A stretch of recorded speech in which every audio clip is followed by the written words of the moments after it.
Selamat siang semuanya, selamat datang di channel Efrata GE. Hari ini kita belajar tentang manajemen pembiayaan pendidikan. Ini mengenai sumber anggaran atau penataan sumber, kemudian penggunaan dan pertanggungjawaban dana pendidikan di sekolah ataupun di lembaga kependidikan. Untuk mengetahui lebih lanjut, simak dulu video berikut ini. Check it out.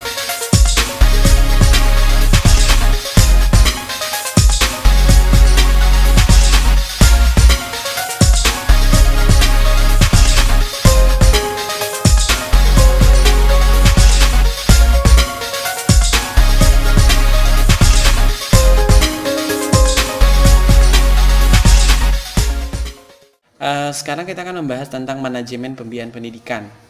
Jadi manajemen pembiayaan pendidikan itu memang berkaitan seperti yang saya jelaskan tadi di bagian pengantar, bahwa berkaitan dengan segenap kegiatan yang berkenaan dengan penataan sumber, penggunaan dan pertanggungjawaban dana pendidikan di sekolah ataupun di lembaga kependidikan. Jadi pastikan di sekolah itu banyak anggaran-anggaran, atau seperti minggu lalu kan kita membicarakan masalah manajemen fasilitas pendidikan. Maka untuk membeli atau untuk melengkapi fasilitas itu kan harus ada manajemen anggaran pendidikan. Nah, di manajemen anggaran pendidikan itu ada beberapa kegiatan yang dilakukan. Yang pertama, anggaran, penyusunan anggaran, kemudian pembukuan, baru kemudian pemeriksaan. Nah, di penyusunan anggaran ini langkah-langkah yang disusun untuk merealisasikan rencana yang telah disusun. Misalnya udah disusun rencana apa, terus dibudgetkan berapa anggaran yang dibutuhkan. Baru kemudian untuk masalah pembukuan, artinya bahwa ada dua hal yang diperhatikan di sana. Yang pertama, mengurusi dan menentukan kebijakan dalam menerima dan mengeluarkan uang, dan yang kedua adalah menerima, menyimpan dan mengeluarkan uang. Jadi di sini ada dua hal yang ditegaskan pada saat pembukuan. Yang pertama, mengurusi dan menentukan kebijakan dalam menerima dan mengeluarkan uang, dan yang kedua adalah menerima, menyimpan dan mengeluarkan uang. Nah, kemudian yang bagian terakhir itu kan ada pemeriksaan atau auditing, ya kan, auditing. Nah, dalam pemeriksaan ini semua kegiatan yang menyangkut pertanggungjawaban penerimaan, penyimpanan dan pembayaran atau penyerahan uang yang dilakukan bendaharawan kepada Badan Pemeriksaan Keuangan. Jadi biasanya ini terjadi, misalnya ada penyelewengan atau ada kelalaian sedikit, maka biasanya ada datang para tim audit untuk memeriksa pembukuan ataupun penyusunan anggaran itu, mulai dari barang-barang apa aja yang dibeli ataupun anggaran apa aja yang telah direncanakan, terus pengeluarannya seperti apa. Biasanya itu tugas para auditing.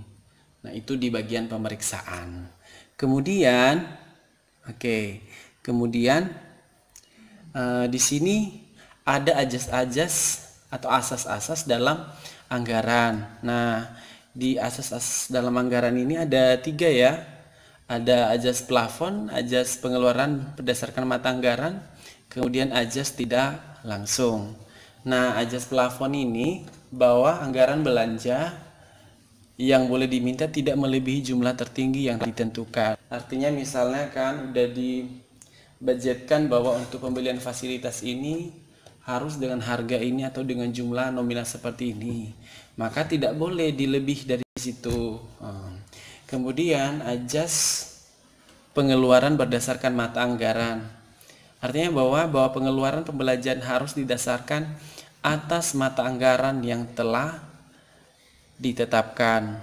Sekali lagi, bahwa ajas pengeluaran berdasarkan mata anggaran, bahwa pengeluaran pembelanjaan harus didasarkan atas mata anggaran yang telah ditetapkan. Artinya nggak boleh, cuman yang pertama tadi boleh kurang, ya kan, boleh kurang dari nominal yang sebelumnya, tapi nggak boleh lebih dari yang sudah ditetapkan. Sementara kalau yang di ajas pengeluaran berdasarkan mata anggaran ini harus tepat-tepat. Kalau misalnya katanya 500 juta, maka memang mata anggarannya itu harus 500 juta. Selanjutnya ajas tidak langsung, bahwa suatu ketentuan bahwa setiap penerimaan uang tidak boleh digunakan secara langsung untuk sesuatu keperluan pengeluaran. Jadi artinya kalau misalnya uang itu ditentukan untuk keperluan ini udah ditentukan, maka tak boleh digunakan untuk keperluan lain. Misalnya uang ini di sekolah digunakan, misalnya memang udah dialokasikan untuk pembelian komputer misalnya, maka tidak boleh digunakan untuk pembelian fasilitas lainnya. Itu menurut ajas tidak langsung.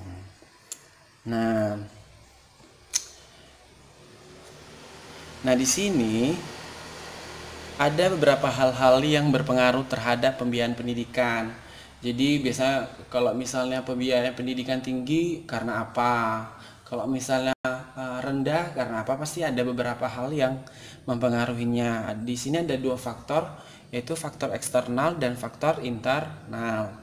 Yang pertama di sini yang faktor eksternal, satu, berkembangnya demokrasi pendidikan. Biasanya kalau untuk berkembangnya demokrasi pendidikan maka berpengaruh pada bagaimana pesatnya perkembangan pendidikan, maka pasti akan bisa berbanding lurus dengan pembiayaan pendidikan, pengeluaran banyak biasanya seperti itu. Kemudian masalah kebijaksanaan pemerintah, bisa aja kalau berbicara masalah kebijaksanaan pemerintah ini boleh turun atau boleh juga naik malah pembiayaan pendidikan.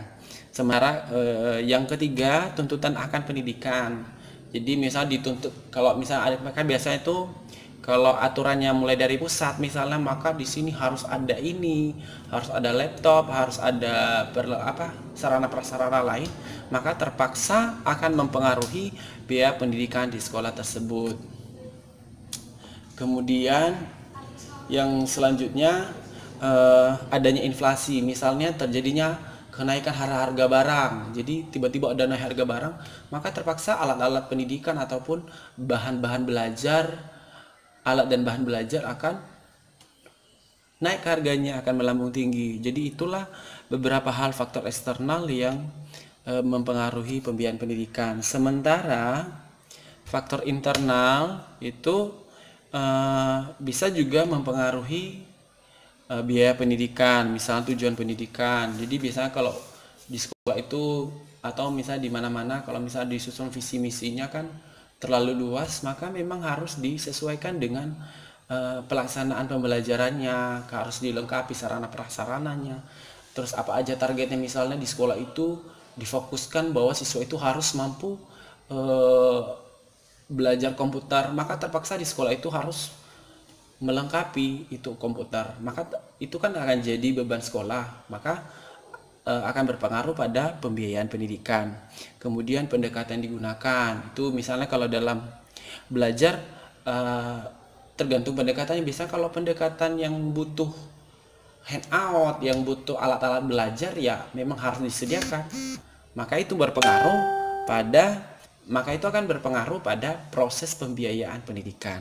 Begitu juga dengan materi yang disajikan. Jadi memang misalnya kayak di matematika, maka kan nggak semua materi itu misal alat dan bahan belajarnya kan sama. Ada yang materi-materi tertentu yang membutuhkan alat dan bahan belajar banyak, ya kan? Nah, itu akan berpengaruh pada biaya pendidikan juga. Kemudian yang keempat itu tingkat dan jenis pendidikan. Kalau itu udah jelas ya. Biasanya kalau SD, SMP itu beda biaya pendidikannya. Biasanya kalau semakin tinggi jenjang pendidikannya, maka akan mempengaruhi biaya pendidikannya. Selanjutnya di sini ada karakteristik pembiayaan pendidikan. Jadi di sini biaya pendidikan selalu naik. Perhitungan pembiayaan pendidikan dinyatakan dalam satuan unit cost. Jadi katanya di sini bahwa biaya pendidikan itu selalu naik, benar. Dan biaya pendidikan selalu naik, perhitungan pembiayaan pendidikan dinyatakan dalam satuan unit cost. Maksudnya unit cost ini adalah biaya satuan per peserta didik. Jadi kalau Anda ingat, misalnya kalau di dana BOS itu sebenarnya kan dia nggak hitung istilahnya dia nggak hitung satu sekolah, tetapi disesuaikan dengan jumlah siswanya. Jadi di sini dihitung berdasarkan unit cost, artinya berdasarkan untuk satu orang peserta didik, gitu maksudnya. Kemudian biaya yang kedua, biaya terbesar dalam pelaksanaan pendidikan adalah biaya pada faktor manusia. Ya, karena misalnya kalau untuk satu orang manusia, misal beli baju, beli perlengkapan belajar, alat nulis, iya memang kebanyakan itu lebih kepada biaya pada faktor manusia. Unit cost pendidikan akan naik sepadan dengan tingkat sekolah, iya benar. Semakin apa sekolahnya, maka semakin mau dia unggul, semakin bagus sekolahnya, semakin ternama sekolahnya, maka akan mempengaruhi biaya pendidikannya. Kemudian unit cost pendidikan dipengaruhi oleh jenis lembaga pendidikannya, itu benar. Kalau yang pertama tadi yang tingkat sekolah itu maksudnya dari SD, SMP, SMA ya. Sementara yang keempat ini unit cost pendidikan dipengaruhi oleh jenis lembaga pendidikan, maka sama seperti katakan tadi bahwa misalnya kalau swasta, katanya kalau swasta itu biasanya itu bagus, jadi biasanya itu biaya pendidikannya itu lebih tinggi. Kemudian komponen yang dibiayai hampir sama dari tahun ke tahun, itu betul.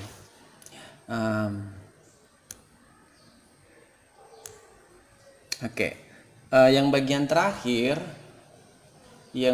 terakhir katanya bahwa rencana anggaran pendapatan dan biaya sekolah ya. Yang pertama bertujuan sebagai pedoman pengumpulan dana dan pengeluarannya serta sebagai pembatasan dan pertanggungjawaban sekolah terhadap uang yang diterima. Biasanya ada itu RAPS namanya ya. Bisa kalau yang dapat dana bos itu memang harus buat RAPS-nya biar pihak sekolah nggak kebingungan ketika datang para auditing kayak gitu. Jadi dia boleh jawab uang itu kegunaannya apa aja, buat apa. Nah, sumber RAPS itu meliputi anggaran rutin dan APBN, dana penunjang pendidikan, bantuan atau sumbangan dari BP3, sumbangan dari Pemda setempat jika ada, dan bantuan-bantuan lainnya. Nah, sampai di situ penjelasan kita mengenai manajemen pembiayaan pendidikan. Jika misalnya ada pertanyaan, silakan. Ini pemaparan materi manajemen pembiayaan pendidikan. Jika misal ada pertanyaan, silakan ditanya melalui kolom komentar atau juga boleh ditanya melalui WA Group. Terima kasih. Salam sehat.